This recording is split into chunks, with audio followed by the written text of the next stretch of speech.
ছাগল একটা বাঘের কবলে পড়েছিল, তো সেই বাঘকে খেদিয়ে ছাগলটাকে উদ্ধার করেছিল সাধু বাবা। ছাগল তো মহা খুশি। এরপরে ছাগলটা সুস্থ টুস্থ হলো, এরপরে সাধু বাবার ওরস মোবারক আসলো আর কি। তো ছাগলকে জবাই করা হচ্ছে সে ওরস উপলক্ষে। ছাগল বলে যে আমার লাভটা কি হলো, বাঘে খেলেও খেত, এখন সাধু বাবাও খাচ্ছে, কিন্তু খাওয়া তো একই রকম থেকে যাচ্ছে। তো আজকে যে বিষয়টা ছিল সেটা হলো তারেক রহমান সাহেবের স্বদেশ প্রত্যাবর্তন উপলক্ষে। কিন্তু বিরাজমান পরিস্থিতি এতটাই খারাপ যে নাগিনীরা চারিদিকে ফেলিতেছে বিষাক্ত নিঃশ্বাস।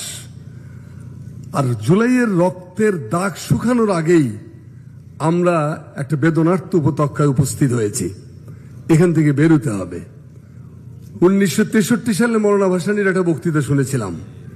তিনি বলেছিলেন যে দেশে এখন ক্রান্তিকাল চলছে। এই 63 সাল থেকে আজকে 2025 সাল, ক্রান্তিকাল আর বাংলাদেশের কপাল থেকে গেল না। এখন একটা ক্রান্তিকাল। দেশ আসলে ওয়েটিং করতে, অপেক্ষা করতেছে এই উপত্যকা পেরিয়ে যাওয়ার জন্য। মৃত্যু উপত্যকা আমার দেশ নয়। আমরা এখান থেকে বেরোতে চাই। সেই বেরোনোর রাস্তাটার জন্যই একজন নেতা দরকার। নেতৃত্ব শূন্যতা বাংলাদেশে প্রকট। নজরুলের ভাষায় শেষ করতেছি, নজরুলের ভাষায় হল যে আমি সেই জন্য বলি না, আমরা ভীরু মানবেরে প্রবল করিতে যাচ্ছি না, সেটা বলছিলাম। ভীরু মানবেরে প্রবল করিতে চাহেন যে দুনিয়াতে, তারই ইমাম নেতা মানি আমি, প্রেম মোর তারি সাথে।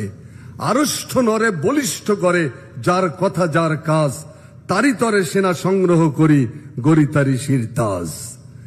এই শিরতাজ গড়ার জন্য যে নেতার দরকার, ওয়েটিং ফর গড ও বাংলাদেশ, সেই নেতা আসতেছেন। আমি আশা করি যে বাংলাদেশের সংবাদপত্রের উপর যে স্বাধীনতার 72 সাল থেকে শুরু করে আজ পর্যন্ত যা কিছু হয়েছে সেগুলোর অবসান ঘটবে। সত্যিকার একটা সুস্থ সুন্দর গণতান্ত্রিক বাংলাদেশ আমরা সামনে পাব। সবাইকে ধন্যবাদ।